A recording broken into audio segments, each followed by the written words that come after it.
Hello students, this is Syed Shafat Hami. I am your chemistry educator. आज हमारा 9वां लेक्चर है some basic concepts of chemistry, जो क्लास 11 की केमिस्ट्री का पहला चैप्टर है। इसमें आज हम सीखेंगे लॉ ऑफ कांस्टेंट प्रोपोर्शन। क्योंकि हम लॉज ऑफ केमिकल कॉम्बिनेशन पढ़ रहे हैं, इससे पहले हमने law of conservation of mass पढ़ा था, वो हमने पूरी तरह से मुकम्मल किया था। आज की इस वीडियो में हम सीखेंगे लॉ ऑफ कांस्टेंट प्रोपोर्शन के बारे में, और इसके बाद कल की वीडियो में हम इंशाल्लाह इसके ऊपर क्वेश्चंस करेंगे। चलो शुरू करते हैं आज का topic, that is law of constant proportion. It is law of constant proportion. दूसरा है ये लॉज ऑफ केमिकल कॉम्बिनेशन का, दूसरा लॉ है लॉ ऑफ कांस्टेंट प्रोपोर्शन, या इसी को हम बोलते हैं लॉ ऑफ डेफिनिट कंपोजिशन और डेफिनिट प्रोपोर्शन भी, लॉ ऑफ कांस्टेंट प्रोपोर्शन। इसी का दूसरा नाम है लॉ ऑफ कांस्टेंट कंपोजिशन और डेफिनिट कंपोजिशन, कांस्टेंट कंपोजिशन। चलिए ठीक है, टाइटल से ही आपको पता लग रहा होगा इसमें कांस्टेंट की बात हो रही है, मतलब फिक्स्ड की बात हो रही है। मतलब ऐसी चीज की बात हो रही है जो हमेशा फिक्स्ड रहेगा, जो वेरिएबल नहीं होगा बल्कि जो फिक्स्ड होगा। क्या है फिक्स्ड, इसमें क्या है कांस्टेंट, वो देखेंगे आज इंशाल्लाह इस लेक्चर में। चलो शुरू करते हैं। लॉ ऑफ कांस्टेंट प्रोपोर्शन जो है ये 1799 में दिया था एक साइंटिस्ट ने जिनका नाम था जेम्स प्राउस्ट। पहले आप लिखिए, this law was given by James Proust. चलिए इस लॉ को हम समझते हैं एक डेमोन्स्ट्रेशन के माध्यम से। ये मेरे पास 3 कप्स है, 3 कप्स में मैंने वाटर लिया है अलग अलग सोर्सेस से। मतलब इसमें मैंने नदी का पानी लिया इस कप में, इस कप में मैंने लिया है टैप वाटर, नल का पानी, और इसमें मैंने लिया है आब जमजम। दरअसल आब जमजम जमजम कुएं का वाटर है, यानी कि पानी है, जो सऊदी अरब के एक खूबसूरत शहर मक्का में पाया जाता है। काबा के नजदीक मस्जिद अल हरम है, उस अल हरम के अंदर एक कुआं है जिसका नाम है जमजम, उसी जमजम का ये पानी है। मतलब मैंने 3 कप्स में एक ही सब्सटेंस लिया, यानी कि पानी। अब हम समझते हैं पानी एक कंपाउंड है और पानी की फॉर्मूला है H2O। मतलब अब ये जो 3 पानी मैंने लिया है 3 कंटेनर्स में या 3 कप्स में, ये अलग अलग सोर्सेस से आए हैं। एक आया है जमजम से, दूसरा आया है टैप वाटर से, और तीसरा आया है रिवर से, यानी कि नदी से। और ये भी देखिए आप, ये 2 पानी इंडिया से है और ये है सऊदी अरब से। मतलब ये मैटर नहीं करता कि आप किस मुल्क से पानी ले रहे हो, तो समझना पानी पानी है और इसकी कंपोजिशन जो है दैट इज H2O। अब अगर आप ये पानी लेंगे, इसकी कंपोजिशन भी होगी H2O। मतलब इसकी कंपोजिशन कभी ये नहीं होगी ना H3O कि आपने इसको जमजम से लाया और आपने इसको सऊदी अरब से लाया तो इसकी कंपोजिशन बिल्कुल अलग होगी इन दो से, ऐसा नहीं है। ये भी वाटर ही है और वाटर की फॉर्मूला हमेशा होती है H2O। मतलब हमेशा इसकी जो कंपोजिशन है वो सेम रहेगी, 2 हाइड्रोजन और 1 ऑक्सीजन के हिसाब से। मतलब आपने जो 3 वाटर लिए 3 कप्स में अलग अलग सोर्सेस के, तो अलग अलग सोर्सेस वाले पानी में जो हाइड्रोजन होंगी वो 2 होंगी और ऑक्सीजन 1 होगा, उसमें भी 2 हाइड्रोजन और 1 ऑक्सीजन होगा, उसमें भी 2 हाइड्रोजन और 1 ऑक्सीजन होगा।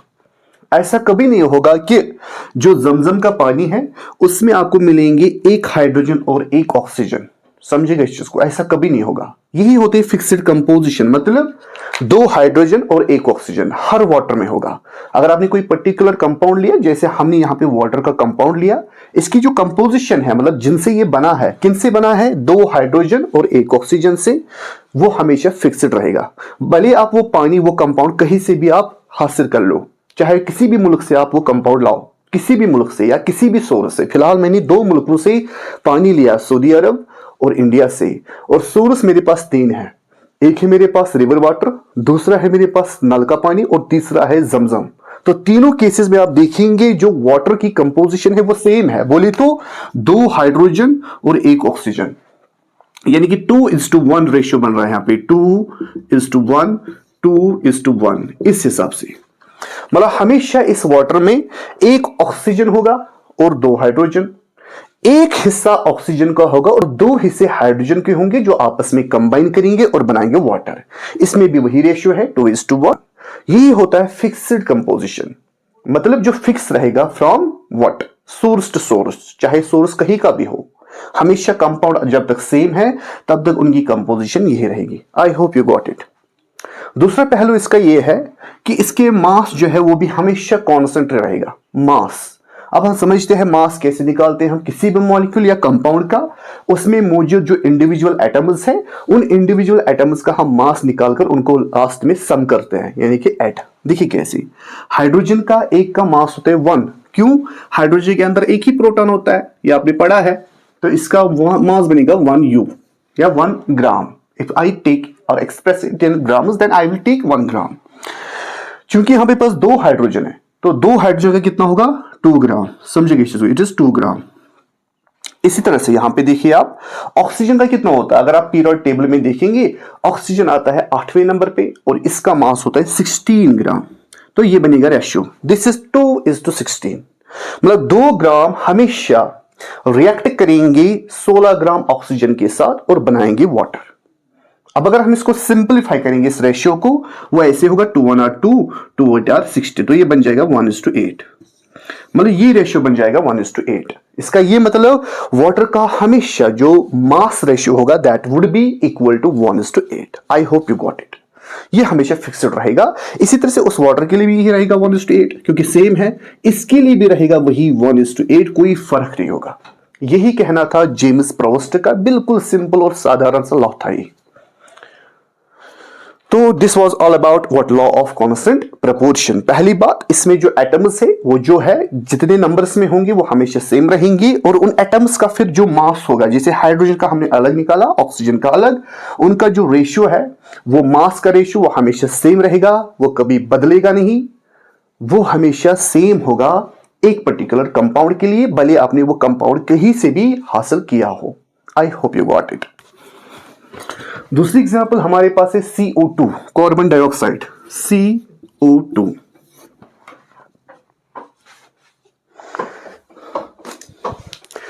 अब CO2 आप किसी भी सोर्स से ले लो, किसी भी सोर्स कहीं से भी ले लो, क्योंकि CO2 जो कार्बन डाइऑक्साइड गैस है ये अलग अलग तरीके से बनाया जा सकता है और बनता भी है। हमारी बॉडी के अंदर भी CO2 बनता है by the process of respiration, you have already discussed that thing. तो CO2 जो हमारी बॉडी में होगा उसकी फॉर्मूला भी यही होगी CO2। ऐसा नहीं है ना हमारी बॉडी में जो CO2 बनता है वो बना होगा C2O2, ऐसा कुछ, ये गलत है, फिर ये कंपाउंड चेंज होगा, ऐसा नहीं है। हमेशा जो कार्बन डाइऑक्साइड होगा कहीं से भी आया हो वो हमेशा बना होगा C, एक कार्बन 2 ऑक्सीजन का। मानकर चलिए ये जो CO2 है ये बॉडी से आया है, आपकी बॉडी से जो हम छोड़ते हैं बाहर, तो बॉडी से आपका आया CO2। दूसरा CO2 मानकर चलिए लाइटर है, इसमें ब्यूटीन गैस है, और ब्यूटीन गैस जब ऑक्सीजन के साथ रिएक्ट करता है ये भी बनाता है CO2। ये देखिए आप, दिस इज CO2, और वाटर भी बनाएगा ये, तो ये बनाएगा CO2, समझ गए। तो एक रिएक्शन होगी यहां पे, दैट इज ब्यूटीन की फॉर्मूला है C4H10, ये रिएक्ट करेगा ऑक्सीजन के साथ, ये बनाएगा simply CO2 plus H2O, 2 products. अब जो ये कार्बन डाइऑक्साइड यहां पे बन रहा है, समझिए इस चीज को, उसकी भी कंपोजिशन वही होगी जो कंपोजिशन आपके बॉडी में बनने वाले कार्बन डाइऑक्साइड की होगी। और एक कार्बन डाइऑक्साइड हम बना सकते हैं जैसे कि CaCO3 से, ये आपने चूना लिया, लाइमस्टोन, CaCO3, इसको आपने जला दिया, हीट दिया आपने, हीट देकर ये टूटेगा CaO प्लस CO2। मतलब आप देखिए 3 सोर्सेस है हमारे लिए कार्बन डाइऑक्साइड के। पहला सोर्स है बॉडी का जहां से CO2 निकला, दूसरा सोर्स है जो आपने ब्यूटेन, ये लाइटर जला दिया, गैस जलाया, तीसरा सोर्स है जो आपने लाइमस्टोन को हीट दी और वहां से भी CO2 बना। अब देखिए यहां पे क्या है, कहीं से भी आपने ये CO2 लिया, कहीं से भी, अब हर सोर्स से लिया हुआ CO2 का जो कार्बन डाइऑक्साइड का जो कंपोजिशन है वो सेम रहेगा। मतलब यहां पे भी एक कार्बन है, इसमें भी एक कार्बन, इसमें भी एक कार्बन, कोई चेंज नहीं है। इसमें 2 ऑक्सीजन, उसमें भी 2 और इसमें भी 2 ऑक्सीजन, मतलब इनकी जो कंपोजिशन वो सेम है, केमिकल कंपोजिशन सेम है। मतलब ये भी बना है एक कार्बन 2 ऑक्सीजन का, तो रेशियो बनेगा 1:2, उसका भी बनेगा रेशियो 1:2, इसका भी, मतलब एक कार्बन 2 ऑक्सीजन, एक कार्बन 2 ऑक्सीजन, एक कार्बन 2 ऑक्सीजन। तो ये फिक्स्ड रेशियो रहेगा और यही होगा लॉ ऑफ कांस्टेंट प्रपोर्शन, क्योंकि ये फिक्स्ड है, कांस्टेंट है ये रेशियो हर CO2 के लिए, भले आपने वो कहीं से भी लिया हो। आई होप यू गॉट इट। अब इसका मास भी निकालेंगे हम, मास का रेशियो भी देखेंगे। ये था एटम का रेशियो कि कितने एटम से बना है। अब हम देखेंगे इसके मास का रेशियो। देखिए मास का रेशियो हम कैसे निकालते हैं। देखिए कार्बन का मास जो है दैट्स 12, हम पढ़ चुके हैं, हम लेंगे 12 ग्राम इज टू ऑक्सीजन का होता है 16, दो ऑक्सीजन है, 16 प्लस 16 हो गया 32। समझिएगा इस चीज को। तो ये बन गया यहां पर रेशियो, दिस इज रेशियो। मतलब 12 ग्राम हमेशा रिएक्ट करेगा 32 ग्राम ऑक्सीजन के साथ CO2 कंपाउंड बनाने के लिए। मतलब 12 ग्राम कार्बन रिएक्ट कर रहा है, कंबाइन कर रहा है 32 ग्राम O2 के साथ, और ये हर CO2 में सेम रहेगा, भले आपने वो कहीं से भी लिया हुआ हो। That is what actually this law states. इसको भी सिंप्लीफाई करेंगे और हम, ये बनेगा 2 6 और 12, 2 16 और 30, 2 3 और 16, 2 8 और 16, तो 3:8 ये बन जाएगा। सिंपलेस्ट रेशियो इसका बनेगा 3:8। मतलब 3 ग्राम रिएक्ट करेगा 8 ग्राम के साथ और बनाएगा CO2। अगर हम सिंपलेस्ट रेशियो के हिसाब से इसको देखेंगे, यहाँ पे 3 हिस्से किसके हैं, कार्बन के, और 8 हिस्से हैं ऑक्सीजन के, जो आपस में रिएक्ट करके बना रहे हैं यहाँ पे what, carbon dioxide gas. I hope you got it. इसी तरह से आप कोई भी कंपाउंड ले लो, H2SO4, आप HCl ले लो, आप कोई भी कंपाउंड ले लो, भले आपने कहीं से भी लिया हो, उसमें जो केमिकल कंपोजिशन होगी ना वो हमेशा फिक्स्ड होगी, भले आपने कहीं से भी लिया हो। वही है लॉ ऑफ कांस्टेंट प्रोपोर्शन। अब इस लॉ ऑफ कांस्टेंट प्रोपोर्शन का लिमिटेशन भी है। एक लिमिटेशन आपको मैं बताता हूं। लिमिटेशन बोले तो कमी, जिसके आगे ये लॉ नहीं बढ़ पाया, जिसका ये जवाब नहीं दे पाया। समझेंगे इस चीज को, जहां पे इसकी हद जो है पूरी हो जाती है, दैट्स कॉल्ड लिमिटेशन। अब देखो क्या है इसकी लिमिटेशन, इस लॉ की लिमिटेशन क्या है, समझेगा।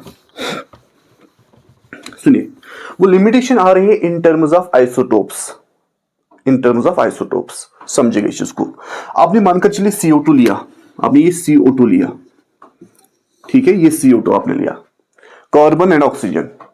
हम समझते हैं कि कार्बन की खुद की 3 आइसोटोप है, C12, C13, C14। समझेगा इस चीज को, C12, C13 एंड C14। ये कार्बन की 3 आइसोटोप हम पढ़ चुके हैं। कार्बन की 3 आइसोटोप है, C12, C13, C14। मतलब कार्बन की ये 3 बाई है। एक बाई का वेट है 12, दूसरे का है 13, तीसरे का है 14। ये 3 बाई है कार्बन की। एक बाई हल्का है, दूसरा उससे थोड़ा भारी, तीसरा उससे भी ज्यादा भारी। मतलब एक का वेट है 12, that is why it is called C12। दूसरे कार्बन एटम का वेट है 13, that is why it is called C13। तीसरे का मास है 14, that is why it is called C14। I hope you got it. अगर आपने अभी लिया था ये वाला कार्बन C12 आपने यहां पे लिया, तभी आपने यहां पे रेशियो निकाला था 12:32, फिर इसको सिंप्लीफाई किया था। ये आपने कौन सा वाला आइसोटोप लिया था, C12 वाला, तभी तो आपने यहां पे 12 लिखा। ये भी हो सकता है कि C30 या C14 भी हो सकता है, लेकिन जो जेम्स प्रॉस्ट है वो इसका जवाब नहीं दे पाए। हो सकता है कार्बन डाइऑक्साइड बना हो C14 और ऑक्सीजन का, यानी कि C14, ऐसे CO2। अब की बार ये C, ये वाला C नहीं होगा, हो सकता है ये C14 होगा। मतलब अब की बार हम वो लेंगे, वो बाई, वो कार्बन का बाई जो जिसका मास है 14, तो 14:32। तो वो रेशियो नहीं आ रहा है जो यहां पे आ रहा है, तो रेशियो यहां पे वेरी कर रहा है। जो रेशियो C12 के साथ आ रहा है 12:32, वो रेशियो नहीं आ रहा है C14:32 के साथ। तो रेशियो चेंज हो रहा है यहां पे, वो इसलिए क्योंकि यहां पे आइसोटोप की बात हो रही है। तो इसका जवाब जो है जेम्स प्रॉस्ट नहीं दे पाए, ना वो एक्सप्लेन कर पाए कि ऐसा क्यों।